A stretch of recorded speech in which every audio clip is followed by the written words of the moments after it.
السلام عليكم ورحمة الله وبركاته. إن الحمد لله نحمده ونستعينه ونستغفره ونعوذ بالله من شرور أنفسنا ومن سيئات أعمالنا. من يهده الله فلا مضل له ومن يضلل فلا هادي له. أشهد أن لا إله إلا الله وحده لا شريك له وأشهد أن محمدا عبده ورسوله وبعد.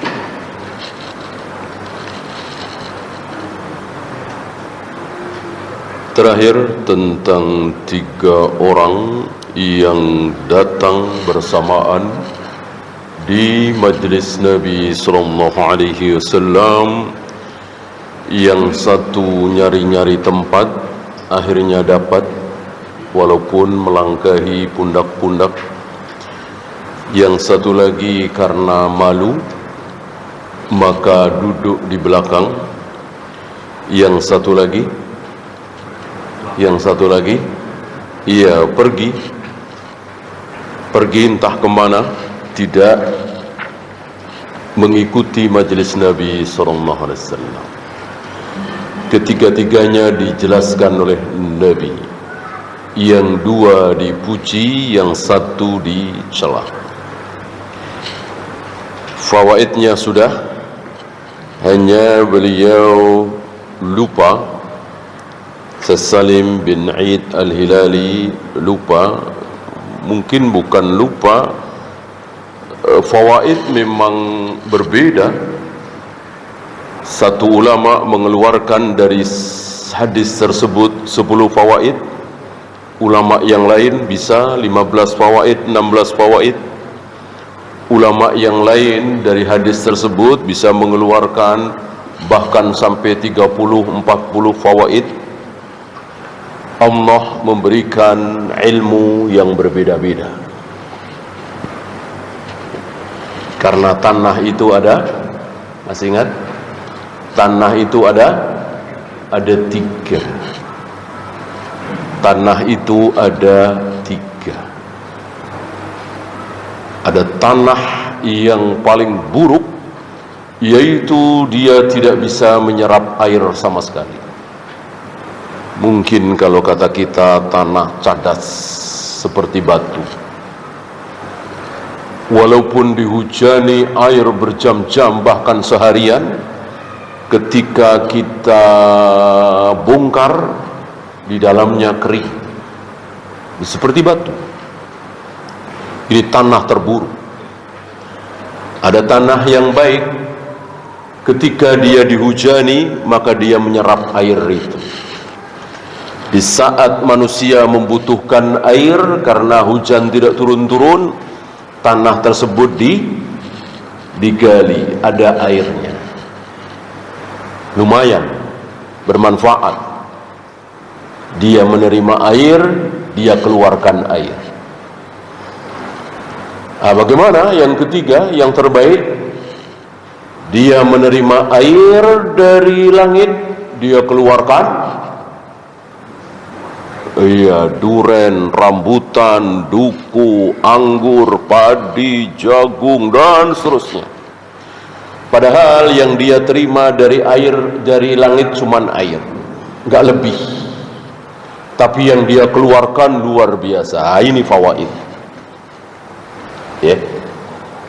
Ada tanah yang mengeluarkan 5-6 tanaman. Ada tanah yang mengeluarkan cuma 2-3 tanaman. Seperti di Arab misalnya, tidak ada padi, tidak ada jagung, tidak ada sayur mayur. Di kita luar biasa. Hampir semuanya ada. Oleh karena itu tidak mengherankan ketika Syekh Salim tidak mengeluarkan fawaid yang sangat penting ini. Dari hadis tersebut bahwa salat tahiyatul masjid tidak wajib. Kan ada yang berpendapat salat tahiyatul masjid itu wajib. Kalau tidak salah beberapa murid Syekh Albani.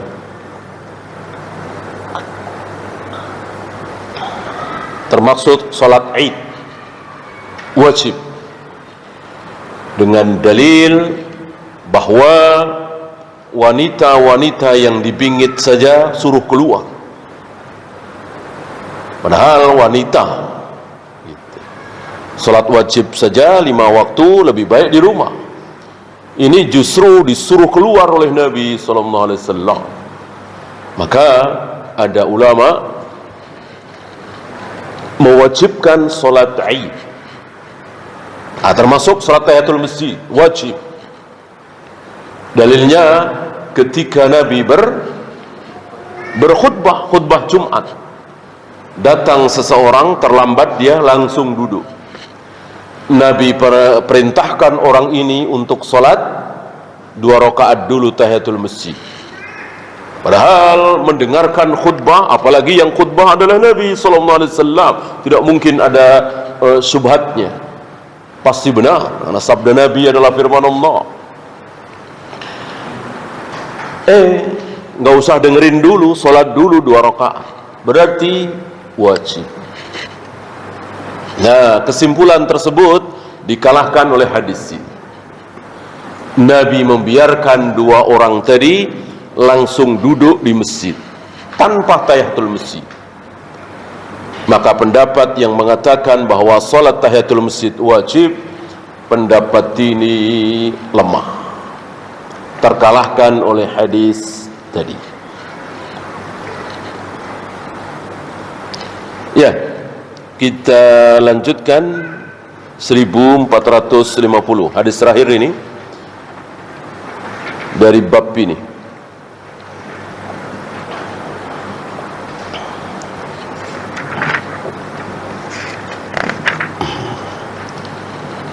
Dari bab keutamaan halaqah majlis ilmu. Habis ini nanti kita masuk ke zikir pagi dan petang. 1450 wa an Abi Sa'id Al-Khudri radhiyallahu anhu qala,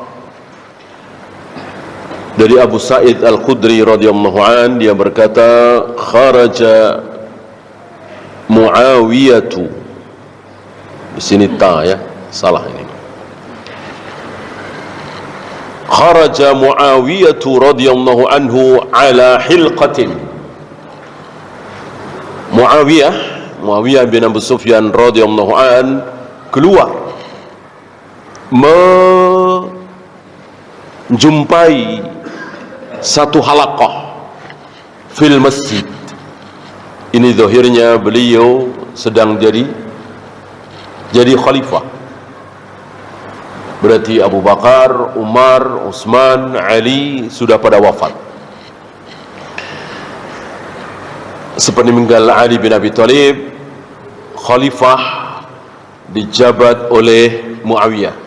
Walaupun sempat sebentar, beberapa bulan. Siapa? Hasan. Sempat Hasan menjadi khalifah, tapi Hasan tahu diri. Hasan bukan manusia yang ambisius, gila jabatan, tidak. Hasan melihat maslahat dan mudarat. Hasan melihat kemaslahatan kaum muslimin. Hasan merasa bahwa Muawiyah lebih pantas daripada beliau. Maka Hasan serahkan kekhalifahan itu kepada Muawiyah.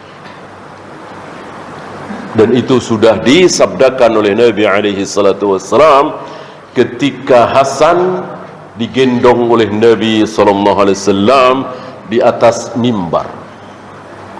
Ketika Nabi berkhutbah, khutbah Jumat, Hasan lari-lari namanya anak kecil, mungkin 4 tahun, mungkin 5 tahun.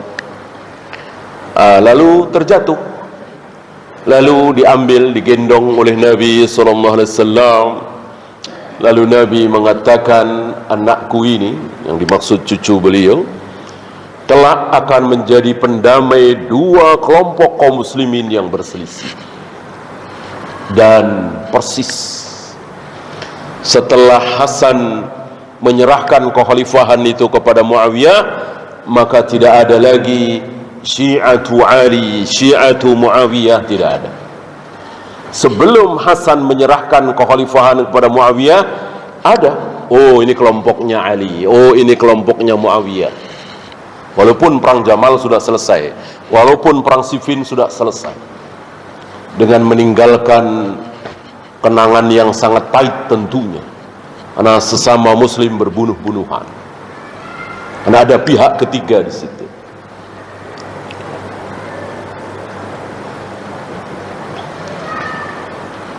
Nah, setelah Hasan menyerahkan kekhalifahan kepada Muawiyah, hilang itu. Enggak ada lagi ini kelompok Ali, ini kelompok Muawiyah, tidak ada. Ya, hilang, menyatu. Mestinya kaum muslimin seperti itu, ya. Jangan ada kelompok-kelompok.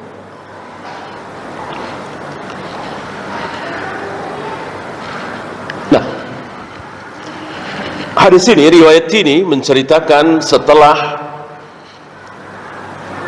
Hasan menyerahkan kekhalifahan kepada Muawiyah, ada sedikit kisah yang ada pada diri Muawiyah. Salah satunya ini.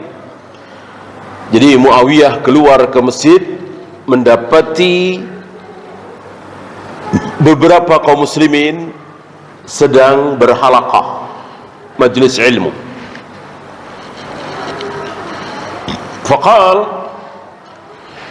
Muawiyah bertanya, ma ajlasakum, apa yang menyebabkan kalian duduk di sini? Kalian duduk beramai-ramai di sini bersama-sama untuk apa? Mereka menjawab, jalasna nazkurullah, kami duduk di sini zikrullah. Kita harus pulangkan kepada kaidah yang kemarin, ilmu, membahas ilmu, bukan subhanallah, subhanallah, subhanallah, subhanallah beramai-ramai, alhamdulillah, alhamdulillah, alhamdulillah beramai. Bukan, sudah lewat pembahasan itu. Nah, itu tidak ada.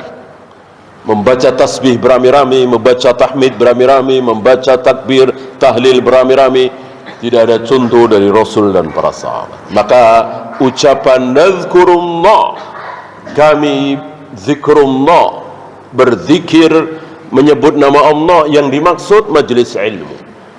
Di sini banyak saudara-saudara kita salah faham. Dikira hadis ini menyebutkan adanya zikir berjamaah. Jalasna nazkurullah, jelas fa'ilnya nahnu, banyak.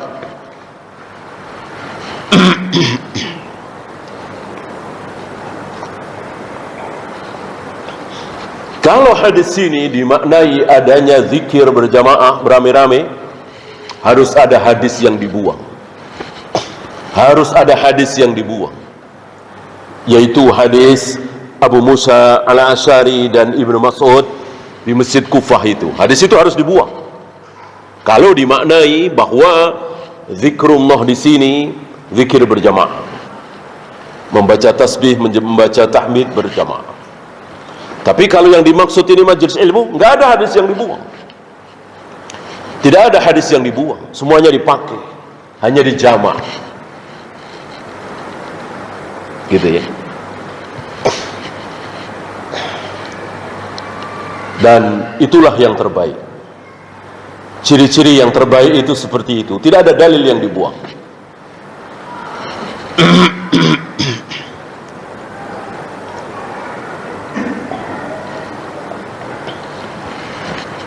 Kalau Ar-Rahmanu 'alal arsy istawa, Allah yang Maha Rahman istiwa di atas arsy dimaknai dengan menguasai arsy, maka ada ayat-ayat hadis-hadis yang harus dibuang. Mereka meyakini Allah tidak berada di langit, Allah tidak berada di mana-mana, justru Allah di seluruh tempat. Maka Ar-Rahmanu 'alal arsy istawa dimaknai dengan Allah menguasai arsy. Istiwa di situ menguasai. Pasti ada ayat, ada hadis yang harus dibuang. Di antaranya, aamintum man fis sama? Apakah kalian merasa aman dengan apa yang di langit? Dengan siapa yang ada di langit? Apakah kalian merasa aman dari azab siapa yang di langit? Siapa yang di langit? Tentu Allah. Karena azab nggak mungkin datang dari Jibril, nggak mungkin datang dari Mikail, nggak mungkin datang dari malaikat, datang dari Allah atas perintah Allah. Para malaikat itu cuman melaksanakan. Maka nggak boleh takut kepada Jibril, nggak boleh takut kepada Mikail, takut hanya kepada Allah. Bahkan Umar pernah mengatakan, ya Rasul, apakah di alam kubur nanti kita diberi akal? Nabi menjawab, iya, kita diberi akal. Mendengar ini, Umar tidak takut berhadapan dengan mungkar nakir. Nanti kalau aku ditanya oleh mungkar dan nakir, akan aku jawab yang menyebabkan mereka berdua diam, insya Allah. Ya. Artinya seorang muslim takut kepada Allah, bukan takut kepada malaikat. Karena malaikat tidak bisa berbuat apa-apa, hanya melaksanakan perintah. Kalau Allah menghendaki kebaikan untuk kita, tidak mungkin malaikat bisa melakukan kemudorotan untuk kita. Ya.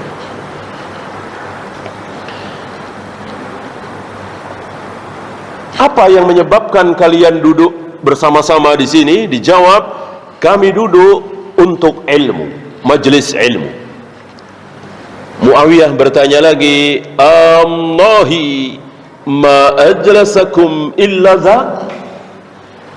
Demi Allah, betul kalian duduk hanya untuk itu, hanya untuk ilmu? Seolah Muawiyah tidak percaya, seolah Muawiyah ingin mengetes kebenaran orang-orang itu. Demi Allah, betulkah kalian duduk di sini hanya untuk ilmu, majelis ilmu? Dijawab oleh mereka, ma ajlasana illa dzaka. Betul, tidak ada yang menyebabkan kami duduk di sini kecuali untuk ilmu. Yang menyebabkan kami duduk di sini hanya satu, ilmu.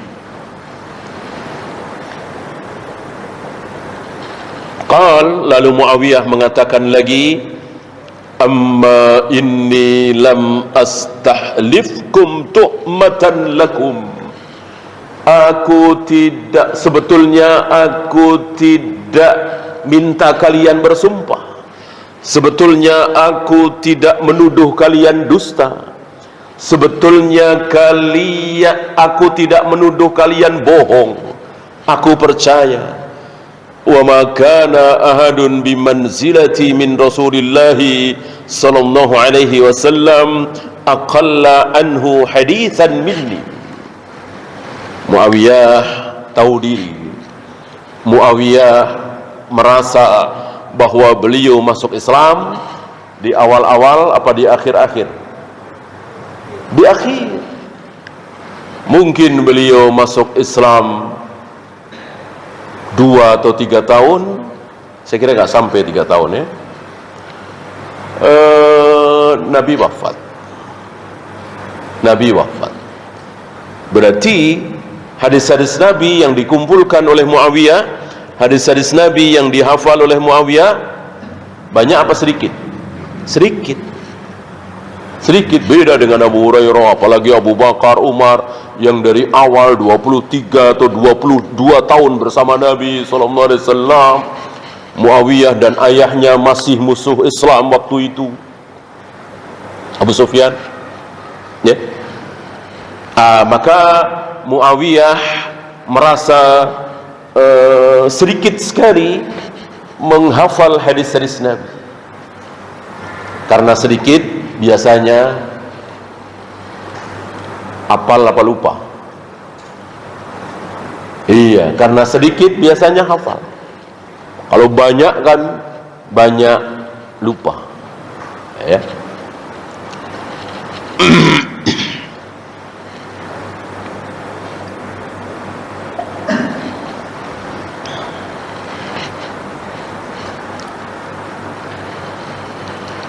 Inna Rasulullah sallallahu alaihi wasallam kharaja ala halqatin min ashabihi.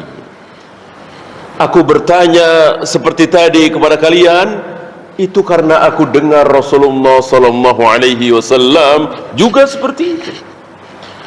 Aku hanya menirukan apa yang dilakukan oleh Nabi. Aku hanya menirukan apa yang diucapkan oleh Nabi ketika Nabi melihat ada majlis ilmu. Tahulah kita dari sini bahwa sesama sahabat dibiarkan oleh Nabi membahas ilmu. Ya. Jadi Nabi tidak melarang secara mutlak. Boleh para sahabat membahas ilmu tanpa Nabi SAW. Bahkan pernah Nabi sengaja, ya kan, ketika beliau seolah memancing penasaran para sahabat bahwa ada 70,000 yadkhuluna al-jannata bighairi hisabin wala adzab. Akan ada di antara umatku 70.000 orang yang akan masuk surga tanpa hisab, tanpa azab. Para sahabat diam. Lalu Nabi pergi. Seolah Nabi memberikan kesempatan kepada para sahabat untuk berdiskusi. Siapa 70.000 kaum muslimin yang akan masuk surga tanpa hisab, tanpa azab? Macam-macam pendapat mereka.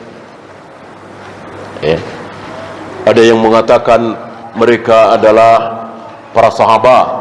Ada yang mengatakan bukan, mayoritas para sahabat mantan musyrik, mantan orang-orang berbuat syirik, kan begitu. Bukan, yang dimaksud oleh Nabi 70.000 itu adalah anak-anak kaum muslimin, Islam dari kecil. Berarti kan pendapat ini beda. Dan masih ada beberapa pendapat lagi. Lalu Nabi balik lagi ke tempat itu, bertanya, apa yang kalian perbincangkan? Oh, kami begini.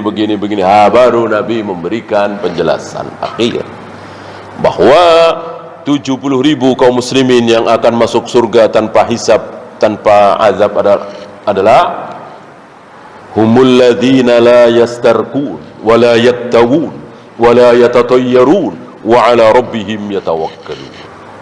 Cukup 4 hal, ya, insyaallah antum hafal hadis-hadis awal dulu, ya. Nah, ini salah satu dalil bahwa Nabi membiarkan para sahabat itu berbicara tentang ilmu, yaitu inna Rasulullah sallallahu alaihi wasallam kharaja ala halqatin min ashabihi. Rasulullah sallallahu alaihi wasallam keluar menemui beberapa sahabat yang membuat halaqah, dan halaqah itu membicarakan tentang ilmu, bagaimana surga, bagaimana neraka, bagaimana yaumul hisab, bagaimana tauhid rububiyah, bagaimana tauhid asma wa sifat, bagaimana tata cara wudu yang benar, salat yang benar.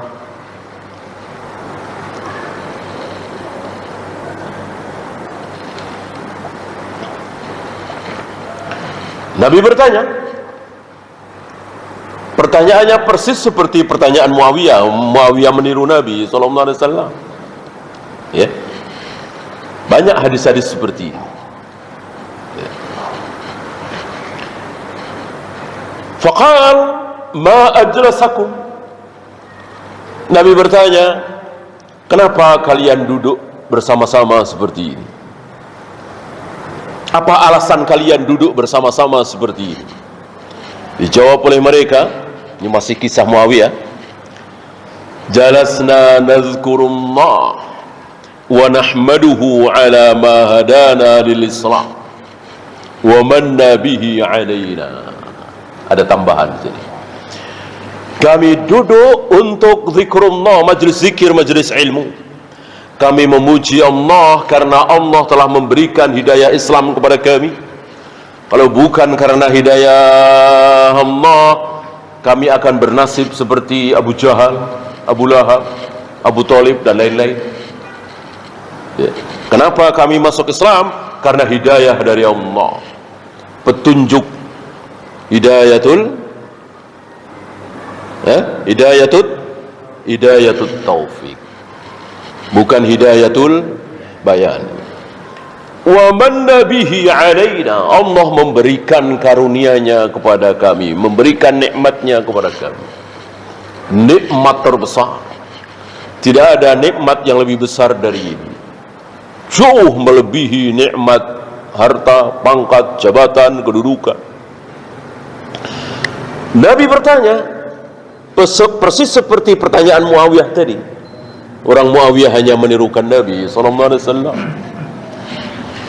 Pertanyaan Nabi, Allahi ma ajlasakum illa dzak.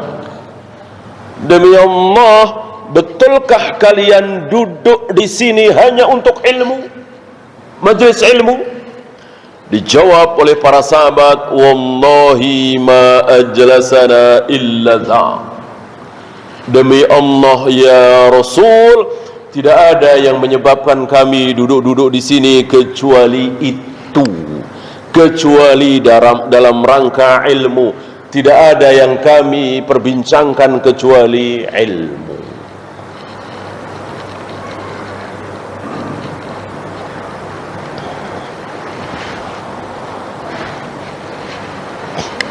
Dan Allah tidak suka, walaupun tidak haram ya, duduk rame-rame bersama-sama sementara tidak ada ilmu yang dibahas di situ. Dari awal sampai akhir isinya bangkai kambing semua. Dari awal sampai akhir isinya sampah semua, dunia semua. Sekian miliar, sekian miliar, sekian miliar. Disinilah disunahkan bagi kita selesai rapat, selesai membahas sesuatu, bahkan bukan hanya selesai taklim ya, justru kalau taklim isinya akhirat semua insyaallah. Tapi kan biasanya ada juga namanya setan ya kan. Maka disunahkan menutup dengan kifaratul majlis. Namanya juga kifarat. Kifarat artinya apa? Ya penebus. Penembus dosa. Siapa tahu di dalam majlis itu ada ucapan-ucapan yang mengandung bangkai kambing. Ya. Maka ketika majlis ilmu saja ditutup dengan kifaratul majlis, apalagi rapat tentang dunia, tentang ini itu yang mungkin sedikit sekali membahas tentang ilmu.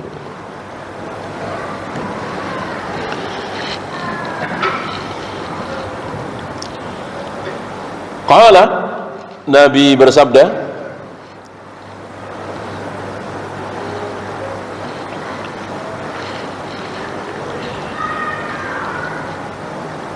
amma inni lam astahlifkum tuhmatan lakum. Persis seperti ucapan Muawiyah tadi juga. Sungguh aku tidak menuduh kalian berbohong. Aku tidak minta kalian bersumpah karena aku meragukan kejujuran kalian, tidak. Hakim itu menyuruh sumpah karena kan tidak yakin. Agar yakin bahwa si fulan ini tidak bohong, maka harus bersumpah. Nabi tidak menuduh, Nabi tidak meminta sumpah sebetulnya. Walakinnahu atani Jibril, akan tetapi Jibril barusan datang kepadaku. Nabi SAW, ya, tentu ucapan Nabi ini tidak berani ditirukan oleh Muawiyah. Kufur Muawiyah kalau mengucapkan kalimat itu, ya kan? Walakinnahu atani Jibril, Jibril barusan datang kepadaku, fa akhbarani, mengkhabarkan kepadaku, annallaha yubahi bikumul malaikah, bahwa Allah membanggakan kalian di depan para malaikat. Dibanggakan orang-orang yang duduk di majelis ilmu, disebut namanya satu persatu oleh Allah di hadapan para malaikat. Betapa mulianya para pencari ilmu, betapa mulianya orang-orang yang duduk di majelis ilmu. Ilmu sunnah tentunya bukan ilmu bid'ah. Ilmu yang hak tentunya bukan ilmu yang mengandung subhat, karena subhat tentu bukan ilmu. Ya. Sementara Allah tidak membanggakan orang-orang yang sedang sholat, orang-orang yang sedang saum, orang-orang yang sedang berbuat kebaikan yang lain. Ada di Arafah, ya. Orang-orang yang sedang wukuf di Arafah dibanggakan oleh Allah.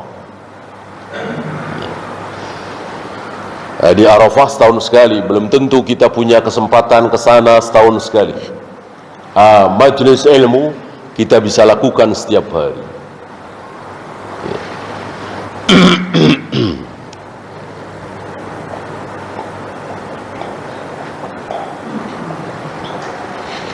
Nabi mengucapkan, Allahi ma ajlasakum illa dha, demi Allah, betulkah kalian duduk hanya untuk ilmu? Ini karena kekaguman Nabi SAW, karena beliau didatangi Jibril tadi, ya. Karena saking takjubnya beliau, saking ikut bangganya beliau, maka seolah beliau minta para sahabat itu bersumpah, jangan sampai bohong. Bukan berarti Nabi menuduh para sahabat itu berbohong. Dan ini sekaligus merupakan keutamaan Muawiyah, ya. Ini langsung di fawaidnya, ya. Fadlu Muawiyah ibni Abi Sufyan. Ini salah satu keutamaan Muawiyah bin Abi Sufyan, ditulis oleh Imam Muslim. Antum kira Imam Muslim bodoh? Yang pintar orang-orang hizbiyin, harakiyin, yang menjelek-jelekkan Muawiyah, mencaci maki Muawiyah. Katanya Muawiyah itu merebut hak Ali, katanya Muawiyah itu begini. Lihat, Imam Muslim meriwayatkan hadis dari Muawiyah, dan kisah dari awal kan hanya menceritakan keadaan Muawiyah. Nama Muawiyah menjadi buruk di negeri kita ini. Barangkali dulu antum yang sekolah sanawiyah itu di bukunya itu dikritik.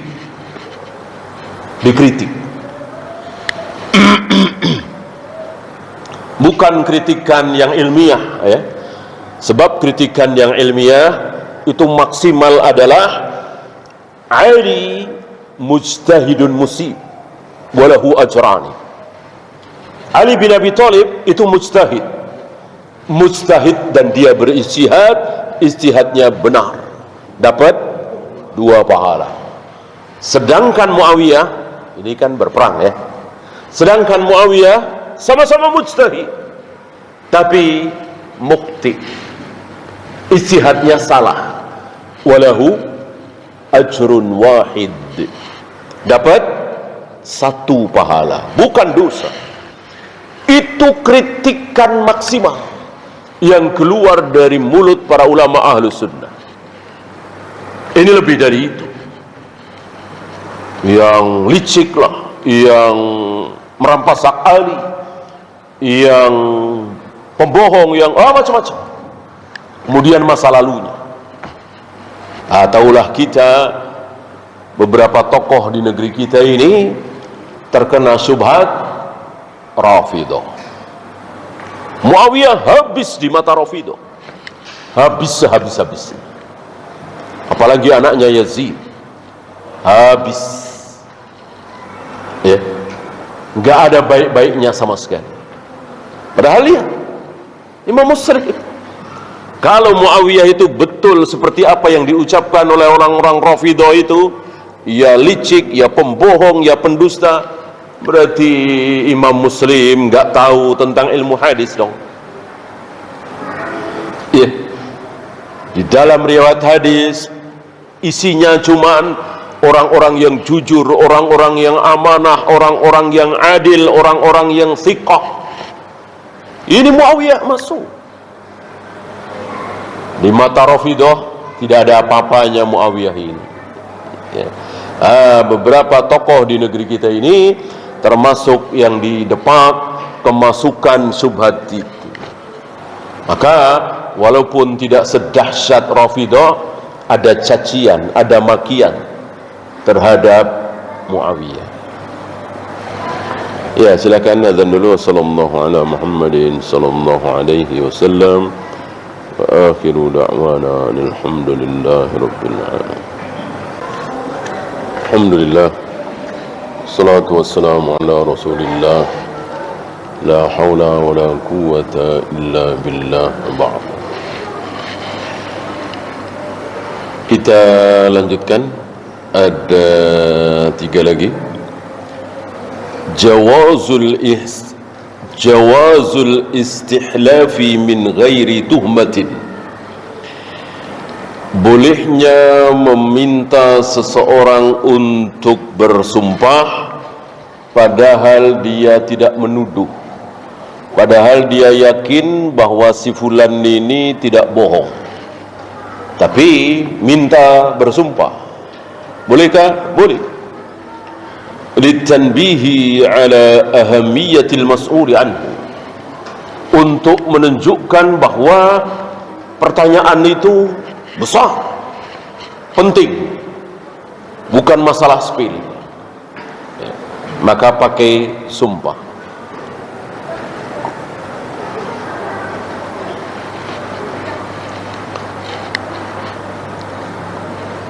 Kemudian fadlu majalisi dzikri wa mulazamati halaqatil ilmi. Keutamaan majlis-majlis zikir dan mulazamah. Mulazamah tidak seperti kelas 1, 2, 3 lulus, 1, 2, 3 lulus, selesai, nggak ngulang lagi. Mulazamah tidak seperti itu, terus ya, di halaqatul ilmi sampai mati. Sebagaimana Mujahid duduk di majlis Ibnu Abbas sampai Ibnu Abbas meninggal. Begitu juga Humaidi duduk di majlis Imam Syafi'i, bahkan Imam Syafi'i pindah, Humaidi ikut pindah, duduk di situ sampai Imam Syafi'i meninggal. Dan begitulah para salaf, di dalam mencari ilmu tidak ada istilah lulus. Lulus dapat gelar sudah, tidak seperti hari ini. Yang terakhir, as-sunnatu wahyun kana yanzilu biha Jibrilu ala Rasulillah sallallahu alaihi wasallam. Sunnah itu adalah wahyu yang dibawa oleh Jibril kepada Nabi sallallahu alaihi wasallam. Tadi kan? Ya. Walakinnahu atani Jibril. Barusan Jibril datang kepadaku membawa ilmu. Ilmu apa? sunnah. Wahyu itu sunnah, bukan Al-Quran kan, bukan ayat Al-Quran, tapi wahyu, bukan karangan beliau, bukan karangan Jibril, jelas itu dari Allah. Walakinnaha ghairu muta'abbidin bitilawatiha, tetapi tidak dapat pahala kalau cuman dibaca saja. Beda dengan ayat Al-Quran, Al-Fatihah misalnya, Al-Baqarah misalnya, An-Nas, Al-Falaq, nggak tahu artinya, nggak tahu maksudnya, kita baca dari awal sampai akhir, dapat pahala? Dapat. Satu huruf 10 kebaikan.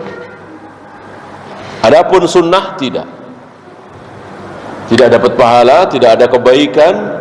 Wa innama bi ahkamiha, pahalanya, kebaikannya itu isinya, hukum-hukum yang ada di dalam hadis, di dalam sunnah. Wallahu a'lam.